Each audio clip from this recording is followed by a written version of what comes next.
Hello friends, welcome to our channel study addicteds. Myself Umesh और this is a lecture series of Indian polity. और ये MCQ की जो है एक टेस्ट सीरीज रहती है for UPSC preliminary examination as well as other state PSC examinations. और आप किसी भी एग्जाम की तैयारी कर रहे हैं सिविल सर्विस रिलेटेड जिसमें पॉलिटी पूछी जाती है, तो उसके लिए आपको ये जो काफ़ी ज़्यादा हेल्पफुल जो ये रहेगी। और इसमें मैं वही एमसीक्यूज जो है डिस्कस करता हूँ जिन टॉपिक्स के ऊपर जो है मैंने इंडियन पॉलिटी के लेक्चर जो है लक्ष्मीकांत की बुक से जो है डाल दिए हुए हैं।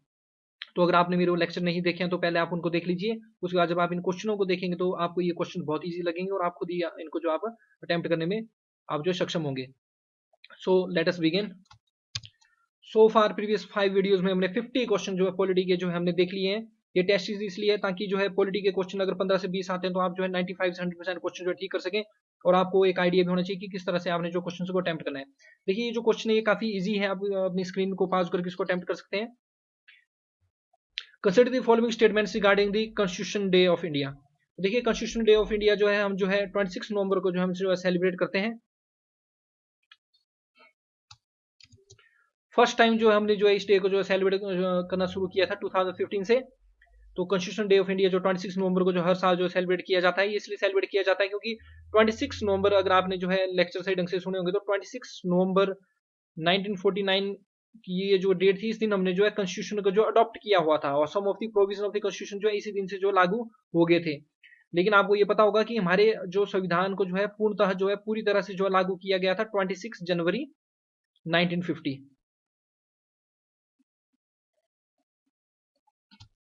और 26 जनवरी को हम जो रिपब्लिक डे सेलिब्रेट करते हैं। और 2015 से हमने जो है 26 नवंबर को जो है कॉन्स्टिट्यूशन डे जो है सेलिब्रेट करना जो शुरू किया हुआ है। अब देखिए कॉन्स्टिट्यूशन डे ऑफ इंडिया से रिलेटेड यहाँ पर जो कुछ स्टेटमेंट्स दी गई है और आपसे पूछा गया कि इनमें से कौन सी जो है करेक्ट है। तो फर्स्ट स्टेटमेंट हम देखते हैं। It is celebrated to commemorate, commemorate होता है याद करना या यादगार बनाना, coming into effect of the constitution of India. देखिए हमने अभी डिस्कस किया, ये काफी स्लाइटली ये जो है स्टेटमेंट जो है रॉन्ग है क्योंकि यहाँ पर बोला हुआ है कमिंग इनटू इफेक्ट। लेकिन कॉन्स्टिट्यूशन जो है कमिंग इनटू इफेक्ट हुआ था 26 जनवरी 1950 को। लेकिन कॉन्स्टिट्यूशन डे हम सेलिब्रेट करते हैं 26 नवंबर को। तो 26 नवंबर 1949 को जो है हमारा कॉन्स्टिट्यूशन जो अडॉप्ट हुआ था, इसके कुछ एक प्रोविजन जो है लागू हो गए थे, बाकी पूरा का पूरा कॉन्स्टिट्यूशन जो है हमारी कंट्री में जो 26 जनवरी 1950 को जो लागू हुआ था। ये जो फर्स्ट स्टेटमेंट जो है रॉन्ग हो जाएगी। यहाँ पर अगर कोमेमोरेट करने को बोला जाता है, यादगार करने को, याद करने को बोला जाता है adoption of the constitution India, तब ये स्टेटमेंट ठीक होनी थी। तो इस तरह से ये जो स्टेटमेंट जो गलत हो जाएगी बिकॉज हमने 26 नवंबर 1949 को जो सिर्फ और सिर्फ कॉन्स्टिट्यूशन को अडॉप्ट किया था, उसके प्रोविजन जो है इन इफेक्ट नहीं हुए थे। तो फर्स्ट स्टेटमेंट जहां जहां पर आपकी सही बताई गई है वो आपकी जो है गलत हो जाएगी। अब देखिए 50-50 मारा रहा, तो ये एक तरीका होता है क्वेश्चन अटेम्प्ट करने का। अब आप यहाँ पर एग्जामिनेशन क्वेश्चन में जो रिस्क भी ले सकते हैं क्योंकि 50% चांसेस है कि अब आपका आंसर जो है राइट हो जाएगा। सेकंड रहती है the date of the constitution day.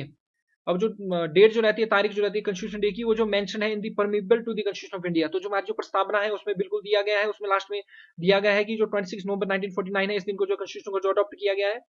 तो ये जो सेकंड स्टेटमेंट जो हमारी करेक्ट हो जाएगी और बी जो हमारा इसमें जो करेक्ट आंसर हो जाएगा।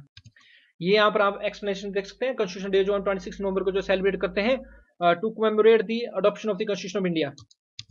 कमेमोरेट का मतलब होता है किसी की याद में किसी फंक्शन को जो है मनाना। तो इसलिए कॉन्स्टिट्यूशन डे को जो हम जो है 26 नवंबर को जो है सेलिब्रेट करते हैं। 26 नवंबर 1949 को जो है कॉन्स्टिट्यूशन असेंबली के द्वारा जो है, जो इंडिया की जो कॉन्स्टिट्यूशन असेंबली थी उसके द्वारा जो है भारत के संविधान को जो अडॉप्ट किया गया था, जो कि केम इनटू इफेक्ट, और हमारा जो संविधान है वो जो लागू हुआ था पूर्णतः 26 जनवरी 1950 को। परमिएबल देखिए आपको पूरी की पूरी ये याद होनी चाहिए। इसके जो कीवर्ड्स हैं, we the people of India having solemnly resolved to constitute India into sovereign socialist secular democratic republic and to secure all its citizen. देखिए आपको एग्जामिनेशन में क्वेश्चन आ सकता है, यहाँ पर जो है फिल इन द ब्लैंक्स भी हो सकते हैं या ये वर्ड्स आपको अरेंज करने के लिए भी आ सकते हैं। तो ये आपको पूरी पूरी इसी तरह से याद रखना पड़ेगी। secure to all its citizens justice, social, economic and political liberty of thought, expression, belief, faith and worship, equality of status and opportunity, and to promote among them fraternity the bhaichara, assuring the dignity of the individual and unity and integrity of the nation।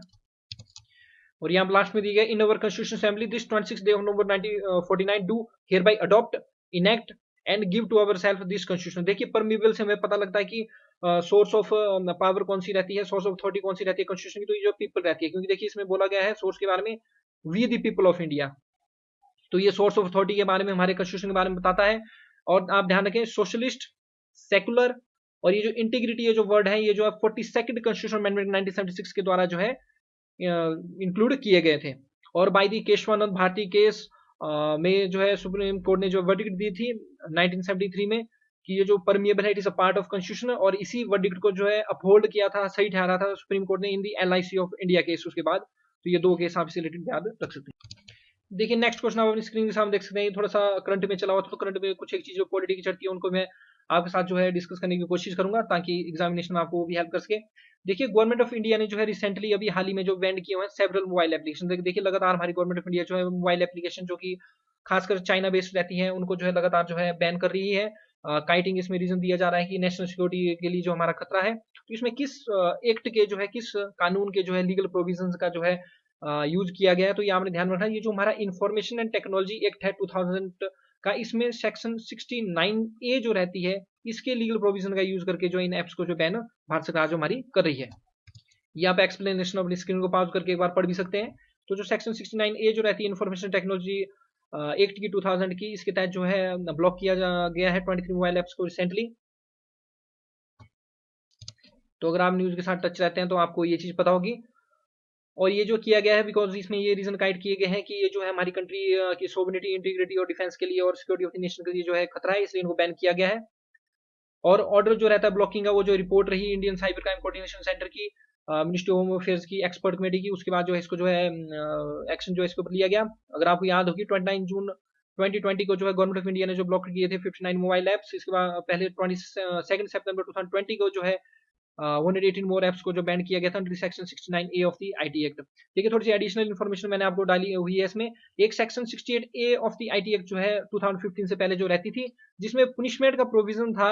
Offensive messages अगर कोई send करते हैं तो उससे related एक punishment का provision था।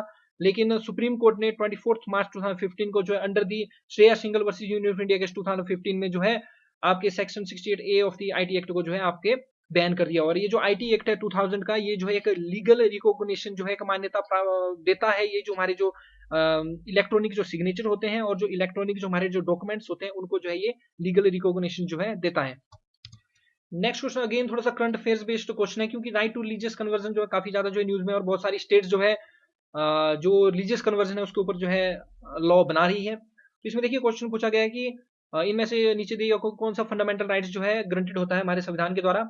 तो देखिए right to practice and propagate religion, ये जो है आपको पता है right to freedom of religion from article 25 to 28 रहता है।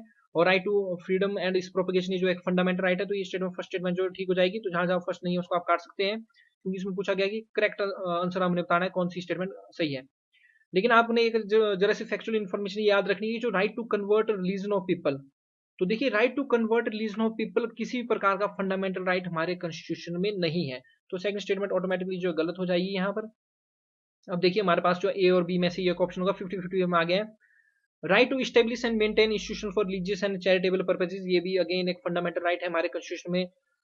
आर्टिकल 30 देखिए राइट देता है right to minorities to establish education institution उसमें आते हैं। और ये जो चैरिटेबल रिलीजियस इंस्टीट्यूशन करने के, ये जो हमारे right to freedom of religion from article 25 to 28 के ही पार्ट में जो ये आ जाते हैं। तो ये थर्ड भी जो हमारी इसमें जो राइट स्टेटमेंट हो जाएगी। तो इसका जो राइट आंसर हो जाएगा दैट इज बी। देखिए तो इसमें एक्सप्लेनेशन दी गई है आर्टिकल 25(1) जो हमारा बोलता है, ये बोलता है कि इसमें देखिए सब्जेक्ट रहता है to the public order, mortality and health. ये सब्जेक्ट रहते हैं। जैसे आजकल कोरोना महामारी फैली हुई है तो रिलीजियस एक्टिविटीज के ऊपर रेस्ट्रिक्शन है, कई जगह बैन भी की जाती है रिलीजियस एक्टिविटीज। तो ये सब्जेक्ट रहती है to public order, mortality and health के ऊपर, जो भी इस प्रोविजन के जो पार्ट रहते हैं, part third of the constitution. तो जितने भी पर्सन है, ऑल पर्सन जो इक्वली इंटाइटल्ड है to freedom of conscience and right to freely profess, practice and propagate religion. और सेकंड स्टेटमेंट जो है हमारी इनकरेक्ट है, क्योंकि Stanislaus versus state of Madhya Pradesh जो केस था 1977, उसमें सुप्रीम कोर्ट ने ये क्लियरली बोला था कि रिलीजियस कन्वर्जन जो है इंजॉय नहीं करता है फंडामेंटल राइट का under the part third of the constitution. और आर्टिकल 26 देखिए क्लियरली बोलता है कि वही रहता है subject to public order, mortality and health. हर एक जो रिलीजियस डिनोमिनेशंस है उनके पास जो है राइट रहता है कि वो स्टेब्लिश और मेंटेन कर सकते हैं institution for religious and charitable purposes, manage कर सकते हैं इनके affairs in matter of religion, on and acquire कर सकते हैं movable and immovable property, administrate कर सकते हैं सच property in accordance with law. Next question आप अपनी स्क्रीन के सामने जो है देख सकते हैं। इसमें पूछा गया है which of the following statements are correct. Correct statement हमने बतानी है about the difference between the writ jurisdiction of Supreme Court and High Court. देखिए आपको एक बात का पता होना चाहिए कि Supreme Court under the article 32 of the constitution जो है for the enforcement of the fundamental rights जो है 5 टाइप्स की जो है रिट्स जो इशू कर सकते हैं, habeas corpus, prohibition, certiorari, mandamus and quo warranto. Detail में आप जो है मेरे इनसे रिलेटेड लेक्चर जो आप देख सकते हैं रिट से रिलेटेड। और जो हाई कोर्ट है वो under the article 226 of the constitution जो है रिट इशू कर सकते हैं। लेकिन आपको एक बात ये पता होनी चाहिए कि सुप्रीम कोर्ट जो है सिर्फ और सिर्फ जो है फंडामेंटल राइट की ही इन्फोर्समेंट के लिए जो है रिट इशू कर सकते हैं। एनी अदर पर्पज के लिए सुप्रीम कोर्ट रिट इशू नहीं कर सकते हैं। लेकिन जो हाई कोर्ट है वो for the enforcement of fundamental rights as well as any other purpose के लिए जो है रिट जो इशू कर सकते हैं। इसलिए जो रिट जडिक्शन है हाई कोर्ट की it is wider than that of Supreme court. और एक बात आप ध्यान रखें, आर्टिकल 32 जो है एक फंडामेंटल राइट है, इसलिए कोई भी पर्सन अगर अपने इन्फोर्समेंट ऑफ फंडामेंटल राइट्स के लिए सुप्रीम कोर्ट जा रहा है तो Supreme Court is bound to issue the writ under the constitution. लेकिन हाई कोर्ट जो है बाउंड नहीं होते हैं रिट इशू करने के लिए। इस कारण जो है हाई कोर्ट जो है रिट इशू कर भी सकते हैं और नहीं भी कर सकते हैं। और आर्टिकल 32 का ही एक प्रोविजन ये बोलता है कि जो हमारी कंट्री में रिट इशू करने की पावर जो है पार्लियामेंट जो किसी अदर कोर्ट को भी दे सकती है। लेकिन सो फार पार्लियामेंट ने इस पावर का यूज नहीं किया है और सो फार हमारी कंट्री में सिर्फ और सिर्फ हाई कोर्ट और सुप्रीम कोर्ट ही रिट इशू कर सकते हैं। अब स्टेटमेंट्स के ऊपर चलते हैं। The Supreme Court can issue writs not for only for the purpose of enforcement of fundamental rights but also for any other purpose। देखिए स्टेटमेंट ऑटोमेटिकली गलत हो जाएगी क्योंकि सुप्रीम कोर्ट जो है सिर्फ और सिर्फ जो है for the enforcement of the fundamental rights के लिए इशू कर सकते हैं रिट्स। अदर पर्पज के लिए सुप्रीम कोर्ट जो है रिट इशू नहीं कर सकते हैं। और इसके आगे बोला गया high courts can issue Ritz only for the purpose of enforcement. देखिए उल्टी कर दी है स्टेटमेंट। अगर यहाँ पर सुप्रीम कोर्ट होता भी सुप्रीम कोर्ट सिर्फ और सिर्फ जो है for the enforcement fundamental rights के लिए रिट इशू कर सकते हैं और हाई कोर्ट जो है fundamental rights as well and other purpose के लिए रिट इशू कर सकते हैं, तभी स्टेटमेंट ठीक होनी थी। लेकिन इसमें जो स्टेटमेंट को उल्टा कर दिया है। आप दोबारा से एक बात को ध्यान रखें, सुप्रीम कोर्ट जो है सिर्फ और सिर्फ for the enforcement of the fundamental rights के लिए ही रिट इशू कर सकते हैं। लेकिन जो हमारे हाई कोर्ट है वो फंडामेंटल राइट की इन्फोर्समेंट के साथ साथ एनी अदर पर्पज के लिए भी रिट इशू कर सकते हैं। तो देखिए फर्स्ट स्टेटमेंट हमारी गलत हो जाएगी। तो जहां जहां फर्स्ट स्टेटमेंट ठीक दी हुई है ए और बी जो हमारे जो ऑप्शन है ये ऑटोमेटिकली जो एलिमिनेट हो जाता है। हमारे पास सी और डी ऑप्शन जो हमारे बचते हैं। अब देखिए सेकंड स्टेटमेंट रहती है हमारे पास, high courts can issue the writ of injunction whereas supreme court can not issue the writ of injunction. देखिए रिट ऑफ इंजंक्शन का मतलब होता है किसी चीज को रोकना। तो रिट ऑफ प्रोहिबिशन के टाइप में रिट ऑफ इंजंक्शन आ जाती है। रिट ऑफ इंजंक्शन मतलब है किसी चीज को जो है रोकना। तो प्रोहिबिशन की रिट जो है देखिए हाई कोर्ट भी इशू कर सकते हैं, सुप्रीम कोर्ट भी इशू कर सकते हैं। तो सेकंड स्टेटमेंट अगेन आपकी गलत हो जाएगी। तो सी ऑप्शन भी हमारा जो है निकल जाएगा। ऑटोमेटिकली यहाँ पर हमारा जो आंसर जो है डी आ जाएगा। तो यहाँ पर आप देख सकते हैं third statement supreme court can issue Ritz only in case of appeal. ऐसा कुछ भी नहीं है, आप डायरेक्ट सुप्रीम कोर्ट जा सकते हैं। अपील की कोई जरूरत नहीं है आपको भी, आप पहले हाई कोर्ट जाइए फिर सुप्रीम कोर्ट जाइए, ऐसा कुछ भी नहीं है। For the enforcement of fundamental rights whereas high court issue कर writs only when the party directly approaches it. ऐसा कुछ भी नहीं है। लोअर कोर्ट से हाई कोर्ट के ऊपर भी अपील हो सकती है, उसमें भी हाई कोर्ट जो है रिट इशू कर सकते हैं। तो थर्ड स्टेटमेंट भी गलत हो जाएगी। फोर्थ रहती है high court can issue Ritz not only for the purpose of enforcement of fundamental right but also for any other purposes, whereas supreme court can issue writs only for the purpose of enforcement of fundamental rights। और ये fourth statement जो बिल्कुल सही बात है, high Court जो है writ issue कर सकती है for the enforcement of fundamental rights as well as any other purpose के लिए, जबकि सुप्रीम कोर्ट सिर्फ और सिर्फ for the enforcement of fundamental rights के लिए ही रिट इशू कर सकते हैं। तो आंसर हो जाएगा हमारे पास D only is correct. Next question देखिए मैच करने के लिए बहुत इजी क्वेश्चन है। अगर आपने मेरे रीट वाले चैप्टर को जो है लेक्चर को जो है काफी अच्छे तरीके से देखा हुआ है लक्ष्मीकांत के, तो ये क्वेश्चन आप बड़े इजीली जो है अटेम्प्ट कर देंगे। देखिए रिट ऑफ मैंडेमस होती है कमांड करना। तो यहाँ पर कमांड करने का ए का हो जाएगा वी कमांड। लिटरली मीनिंग इसमें पूछा गया है। हेबियस कॉर्पस का मतलब रहता है to have a body of. तो इसमें सेकंड का जो है फोर्थ हो जाएगा। क्यों वारंटो का जाता है वाई व्हाट वारंट, मतलब किस वारंट है किस ऑर्डर के तहत जो है कोई पब्लिक ऑफिसर है उसने किस वारंट के तहत जो है वो ऑफिस जो है होल्ड किया हुआ है, किस लीगल ऑर्डर के तहत वो उस ऑफिस को उसने होल्ड किया हुआ है। तो सी का हो जाएगा हमारे पास फर्स्ट। और सर्टियोरी का तो सिंपल सा मतलब है सर्टिफाइड। तो देखिए ए का हो जाएगा सेकंड। तो ए का सेकंड जो है सिर्फ और सिर्फ जो है ए बी और डी ऑप्शन में है। बी का हो जाएगा देखिए हमारे पास फोर। तो बी का जो फोर है हमारे पास दो ऑप्शन में रह जाएगा, तो ए ऑप्शन एलिमिनेट हो जाएगा।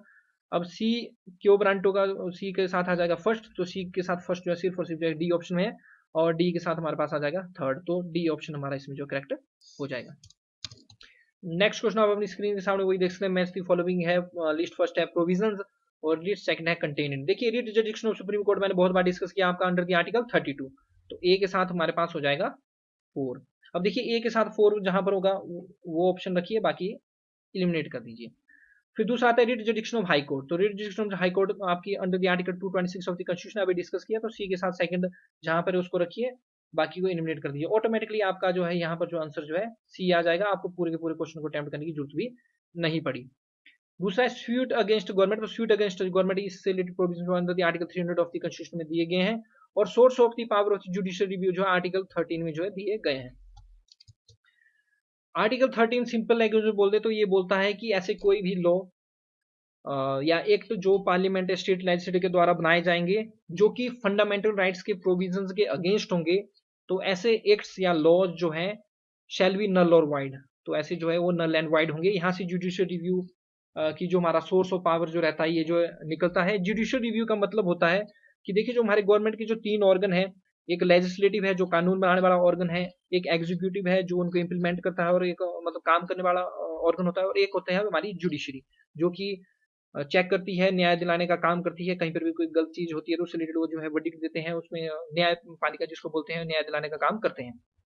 तो देखिए ये जो हमारी जो लेजिस्लेटिव है और जो एग्जीक्यूटिव है, इनके जो काम होते हैं, लेजिस्लेटिव देखिए लेजिस्लेटिव इनेक्टमेंट्स करेंगे, कानून बनाएंगे, और एग्जीक्यूटिव जो है एग्जीक्यूटिव ऑर्डर्स देंगे, काम करेंगे। तो जो ये लेजिस्लेटिव इनेक्टमेंट्स और एग्जीक्यूटिव ऑर्डर्स और एग्जीक्यूटिव वर्क जो करते हैं वो इन अकॉर्डेंस विद कॉन्स्टिट्यूशन है या नहीं है, इस चीज को चेक जो हमारी जो है जुडिशरी करती है, हाई कोर्ट, सुप्रीम कोर्ट या अदर कोर्ट। तो इस चीज को हम सिंपल लैंग्वेज में बोल देते हैं जुडिशियल रिव्यू। यानी कि जुडिशियल रिव्यू की पावर यूज करते हुए जो हमारी जो जुडिशरी है वो जो है लेजिस्लेटिव और एग्जीक्यूटिव के वर्क्स को, लेजिस्लेटिव इनेक्टमेंट्स को और एग्जीक्यूटिव ऑर्डर्स को अनकॉन्स्टिट्यूशनल जो है डिक्लेयर कर सकती है अगर वो जो है against the provision of the constitution होते हैं, या एग्जिस्टिंग कोई स्टैच्यू है हमारी कंट्री में, कोई कानून है उसके उनके अपोज वो होते हैं, तो जुडिशरी जो उनको जो है अनकॉन्स्टिट्यूशनल डिक्लेयर कर सकती है और वो जो है फिर लागू नहीं होंगे, वो नल एंड वाइड हो जाएंगे। विच of the following acts introduce the principle of election in India. देखिए मैंने जब इंडियन काउंसिल एक्ट 1892 आपके साथ डिस्कस किया था तो मैंने बोला कि इस एक्ट ने जो है इलेक्शन वर्ड को जो यूज नहीं किया है। ध्यान रखिए आप, इंडियन काउंसिल एक्ट 1892 ने इलेक्शन वर्ड को यूज नहीं किया, लेकिन एक प्रिंसिपल ऑफ इलेक्शन जो है इंडिया में जो इसने जो एक इंट्रोड्यूस किया था।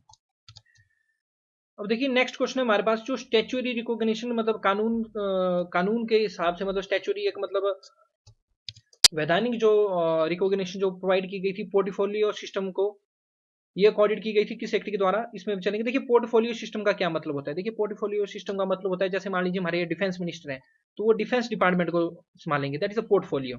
इस चीज को पोर्टफोलियो बोलते हैं कि जो मिनिस्टर है वो रिस्पॉन्सिबल होगा अपने डिपार्टमेंट के लिए। जैसे हमारे फाइनेंस मिनिस्टर है वो फाइनेंस मिनिस्ट्री को देखेंगे, तो डिफरेंट मिनिस्टर्स जो है डिफरेंट डिपार्टमेंट से मिनिस्ट्रीज को देखते हैं, it is a portfolio system. Okay, तो इस पोर्टफोलियो सिस्टम को जो है हमारी कंट्री में स्टैच्यूरी रिकॉग्निशन कानून के अकॉर्डेंस में जो है वैधानिक जो इसको शक्ति जो प्राप्त हुई थी या मान्यता जो प्राप्त हुई थी, ये जो इसको जो है इंडियन काउंसिल एक्ट 1861 के द्वारा जो प्रोवाइड हुई थी। अब देखिए इंडियन काउंसिल एक्ट 1861 बहुत ही इंपॉर्टेंट है क्योंकि इसके जो मेन जो प्रोविजन को डिस्कस कर लेते हैं, बाकी आप मेरे लेक्चर भी देख सकते हैं। इसने क्या किया था, it made the beginning of the representative institution in India, और इसने एसोसिएट किया था इंडियंस को भी लॉ मेकिंग प्रोसेस। और इसी एक्ट की पावर्स को यूज करते हुए लॉर्ड कैनिंग जी ने जो है 1862 में जो है राजा बनारस, महाराजा पटियाला और सर दिनकर राव को जो अपनी जो है एग्जीक्यूटिव काउंसिल में जो है नॉमिनेट जो किया था नॉन ऑफिशियल मेंबर के तहत। दूसरा, इसने रिस्टोर की थी legislative powers of the Bommai and Madras presidency. अगर आपको याद होगा चार्टर एक्ट 1833 आया, उसने गवर्नर जनरल ऑफ बंगाल की डेजिग्नेशन को चेंज करके गवर्नर जनरल ऑफ इंडिया बनाया। लॉर्ड बेंटिंग 1820-1835 जो first governor general of India बने, और इसने जो है इस एक्ट ने जो है चार्टर एक्ट ऑफ 1833 ने जो है गवर्नर जनरल ऑफ इंडिया को जो पूरी कंट्री की जो है लेजिस्लेटिव पावर दे दी, और जो बॉम्बे और मद्रास के जो गवर्नर जनरल थे उनकी लेजिस्लेटिव पावर्स को जो है डिप्राइव्ड कर दिया। लेकिन बाद में इंडियन काउंसिल एक्ट 1861 आया, इसने जो है दोबारा से जो है एक डिसेंट्रलाइजेशन का काम किया, और इसने जो है लेजिस्लेटिव पावर जो है बॉम्बे और मद्रास प्रेसिडेंसी की जो है रिस्टोर कर दी। और इसी एक्ट ने जो प्रोवाइड किया था पंजाब, नॉर्थ वेस्ट 14 प्रोविंस और बंगाल में जो लेजिस्लेटिव काउंसिल्स इस्टेब्लिश करने के लिए। और पोर्टफोलियो सिस्टम तो हमने डिस्कस कर ही लिया, इसी एक्ट ने प्रोवाइड किया था। और इसी एक्ट ने हमारी कंट्री में जो है ऑर्डिनेंस का जो है कंसेप्ट जो है इशू किया था। ऑर्डिनेंस के पावर चैप्टर में, प्रेसिडेंट के चैप्टर में हम ऑर्डिनेंस के बारे में डिस्कस करेंगे। ऑर्डिनेंस का सिंपल मतलब ये होता है कि जिस तरह से हमारी पार्लियामेंट जो लॉ बनाती है उसी तरह ऑर्डिनेंस भी जो है एक पूरी पूरी कानून की तरह जो है इसकी जो एक शक्ति होती है। और ये हमारे जो प्रेसिडेंट है under the 123 of the constitution ordinance issue करते हैं, और जो हमारे गवर्नर है वो under article 213 of the constitution के तहत जो ऑर्डिनेंस इशू करते हैं। लेकिन ये तभी होता है जब बोथ हाउसेज या आइदर वन हाउस जो है सेशन में ना हो। और ये जो ऑर्डिनेंस जो भी प्रेसिडेंट बनाते हैं उसको विद इन 6 वीक्स जो है पार्लियामेंट जो अपनी असेंबली के द्वारा जो है उसको जो है अप्रूव करना होता है। अध्यादेश जो है इसको जो है हिंदी में जो बोलते हैं, बिल्कुल एक कानून की तरह होता है। और मैक्सिमम वैलिडिटी जो है इसकी जो है 6 मंथ 6 वीक्स हो सकती है। और या तो दोनों हाउस सेशन में नहीं होने चाहिए, या तो एक हाउस सेशन में एक नहीं है, तभी जो है प्रेसिडेंट जो ऑर्डिनेंस को जो इशू कर सकते हैं। लेकिन जैसे ही बोथ हाउस असेंबल हुए तो उनको जो है विद इन 6 वीक्स, इस डेट को आप ध्यान, इस टाइम को ध्यान रखें, विद इन 6 वीक्स जो है बोथ हाउस जब रिसेंबल होते हैं तो उनको जो है ऑर्डिनेंस को जो है अप्रूवल देना होता है। नेक्स्ट क्वेश्चन काफी इजी है, डाईआरकी जो इंट्रोड्यूस की गई थी। तो देखिए डाईआरकी हमारी कंट्री में जो गवर्नमेंट ऑफ इंडिया के 1919 के द्वारा जो है इंट्रोड्यूस की गई थी। और office of high commissioner for India in London जो है, ये भी गवर्नमेंट ऑफ इंडिया के 1919 ने जो है इस्टेब्लिश किया था। और secretary of state for India जो है, ये ऑफिस जो है गवर्नमेंट ऑफ इंडिया के 1858 ने जो है इस्टेब्लिश किया था। तो जितने भी ये एक्ट्स हैं, हिस्टोरिकल बैकग्राउंड जो रहता है हमारे पास, फर्स्ट चैप्टर जाता है इंडियन पॉलिटी का, जिससे रिलेटेड मैंने काफी बड़ा लेक्चर जो है 40-45 मिनट का डाला, उसको आप एक बार प्लीज देख लीजिए। उसके बाद इन क्वेश्चन को अटेम्प्ट करने में आपको किसी तरह की परेशानी नहीं होगी। और जो गवर्नमेंट ऑफ इंडिया एक्ट 1909 है, इसके द्वारा जो है कम्युनल रिप्रेजेंटेशन जो है मुस्लिम्स को जो है दे दी गई थी। नेक्स्ट क्वेश्चन रहता है हमारे पास, which of the following is not a feature of government of India 1935। देखिए गवर्नमेंट ऑफ इंडिया एक 1935 ने जो डाईआरकी को जो सेंटर में कंटिन्यू किया था, और प्रोविंसेस में जो है डाईआरकी को जो खत्म कर दिया था। ऑल इंडिया फेडरेशन जो इसके इसमें जो स्टेब्लिश की गई थी, जिसमें प्रिंसिपल स्टेट और प्रोविंसेस जो है एक यूनिट थे। प्रोविंशियल ऑटोनॉमी के इसमें जो प्रोविजन जो रखा गया था, लेकिन डाईआरकी इन प्रोविंसेस जो इसका प्रोविजन नहीं था, तो नॉट करेक्ट जो इसमें स्टेटमेंट हो जाएगी, it is dyarchy in the provinces. अधिक जानकारी के लिए इन डिटेल आप इसको जो मेरे फर्स्ट जो लेक्चर रहते हैं इंडियन पॉलिटी का, उसमें जो देख सकते हैं। So that's the end of this video friends. आप मेरे चैनल को इस तरह से जो है लाइक, सब्सक्राइब और शेयर करते रहिए। ज़्यादा से ज़्यादा मेरे चैनल को लाइक कीजिए, सब्सक्राइब कीजिए। मैं इसी तरह आपके लिए जो है वीडियोस लाता रहूँगा, जो आपको एग्जामिनेशन में काफ़ी ज़्यादा हेल्प करने वाली हैं। We rise by lifting others, हमें दूसरों की हेल्प जो है करनी चाहिए। Thanks very much for listening. जय हिंद, जय भारत, जय हिमाचल।